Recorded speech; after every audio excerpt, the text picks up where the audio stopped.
Good morning, Governor. I don't think I've got as colourful a question as Wes has, but what I wanted to go back to is pick up on the Chair's, the response to the Chair's questions about the market's presumption, response, and expectation that there may be a higher chance of a no-deal scenario than the MPCs. In February, you said, we're assuming that we do not jump from the current membership of the European Union to some new world overnight. We certainly do not assume that we jump from the current membership to a WTO world overnight. But certainly, given the noise in the leadership contest and the coverage and some of the things that have been said, the public as well as the market is reacting in a different way. So in that context, do you think the probability of no deal is growing, or do you in February again you said that there was no discussion of an extension or not of Article 50? Where should we be looking? What should we be expecting? I know I'm sort of asking you to do a bit of prediction, but what should we be thinking now? Where do we go from here? Well, it's a question. I'm afraid I'd really like to just turn back to you as representatives of, as members of Parliament, but representatives of Parliament more broadly. It's as you know, the responsibility of the government to negotiate the path forward, or to navigate the path forward, and then, as appropriate, Parliament to approve or not. The art of the possible here. From taking a step back in terms of the economics or the expectations in markets, to echo what Sir John had said earlier, market expectations of no deal have gone up in recent months. It's hard to be absolutely precise about that, but there's been a notable increase in those expectations. That has increased, to go back to where we were before, the tension or the wedge between the path of interest rates that would be consistent in a deal scenario, or a transition to some form of deal scenario, and where the markets think rates should be in a no-deal scenario. It is, in terms of our conversations with businesses around the countries, our agent surveys of business around the country, the degree of uncertainty is as high as it was just prior to the March 29th deadline amongst those businesses. I mean, if you squint on marginally, it's gone up a bit. We have a survey that's currently in the field, and we'll come out with the August inflation report. So what I'm quoting is kind of 6 weeks, 6 weeks stale. And as best, at least I'll give my judgment, I think my colleagues broadly share it, but as best as I can tell, that this uncertainty effect that's been weighing on business, and particularly business investment, is continuing to operate. So expectations of no deal have gone up in markets. That uncertainty is still there for businesses, and that is affecting the short-term economic performance. So John, did you want to add anything? No, I make the point that we look to you. I mean, it's a political process, it's a parliamentary process, and we're a central bank. But have you discussed the possibility of a further extension? Have you discussed the possibility of a further extension? With whom? Sorry. In the committee. Have you discussed extending the 31st of October deadline? Or there being an extension? Well, I guess to be clear, we take it up a level of abstraction, so not around a specific deadline, by saying that there is a transition, or by using that conditioning assumption, we just assume a sort of straight line transition from where we are today to some average of the potential deal, something between a free trade agreement and a slightly deeper partnership, not more than that. So there's no magic date in our forecast. We're certainly well aware that there are critical dates, October 31st being the most relevant one, and we are aware that the effect of those can be felt foremost in markets, also in businesses, and to some extent, and I'll finish on this, Yeah. to some extent on households with respect to major purchases, particularly that the housing market is being affected by this in our judgment.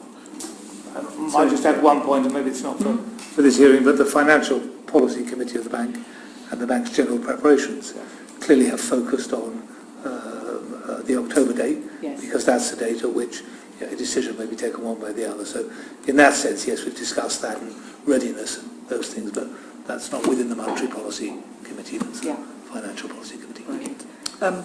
Yeah. So I suppose the thing that is the main observation would be that despite everything that's going on, it feels quite unreal the way that you're still working on the prospect of a smooth transition, but there's a lot of concern out there, both in the markets and among the public about what's going to happen. So although the extension has given a bit of breathing room, we're sort of building up to similar anxieties as in the run-up to March.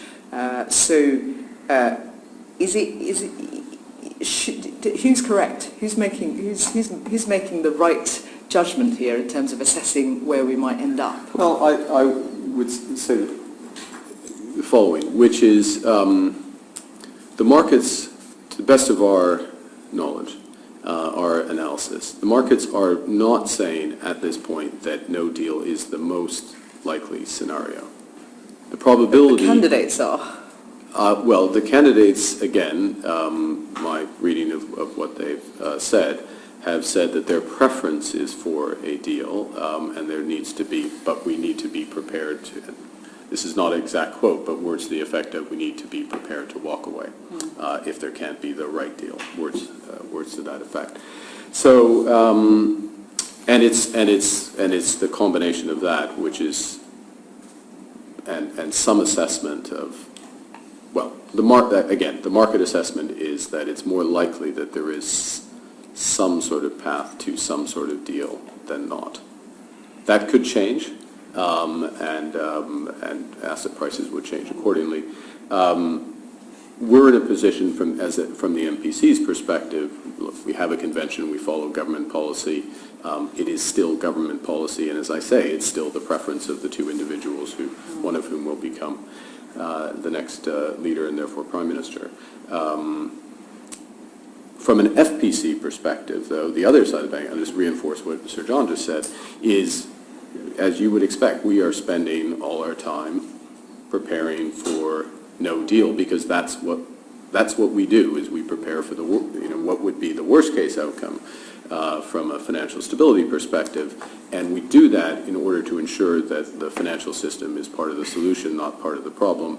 And we've testified to this effect before, and I will reemphasize it today, that we still are in a position where we are confident that the core of the financial system is resilient to a no-deal Brexit. So it would be part of the solution, not part of the problem, with the caveat, the very important caveat, that financial stability does not equate to market stability, nor does it ensures that economic impacts of no deal are not amplified, in fact dampened, but it doesn't remove those core economic impacts. The final question for Ms. Tenrero and Mr. Saunders. The May and June MPC minutes noted that the outlook depended significantly on the nature and timing of EU withdrawal, and that the reference to timing was new.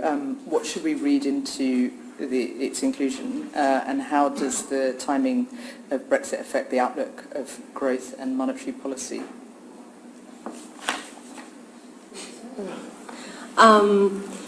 So clearly the timing would matter if there is, assuming a withdrawal agreement, what are the parameters of that agreement, what will be the transition period, and will be important in the forecast. So we will need those inputs in order to improve our forecast clearly, and whether we have a 2-year, 3-year transition, how long it will take to finalize all the terms of the agreement will be important. So that certainly will be revised as we learn more about it. Look, I would add what you can see in financial markets is that perceptions of no-deal risk have risen significantly. And those uncertainties are having a significant adverse effect on firms' willingness to invest and to hire, and having some impact also on consumers' willingness to spend, especially on major purchases. And the incentive for firms and households to defer spending, to put things off, is really high when you have a sort of deadline which is not that far off. And a series of rolling deadlines would probably imply a heightened uncertainty and have a greater adverse effect on growth. Now that's not a reason to do the thing that businesses fear, right?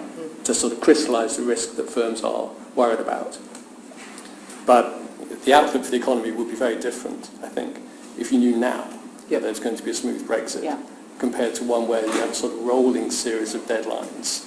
At each point there's a risk of a no-deal Brexit. John.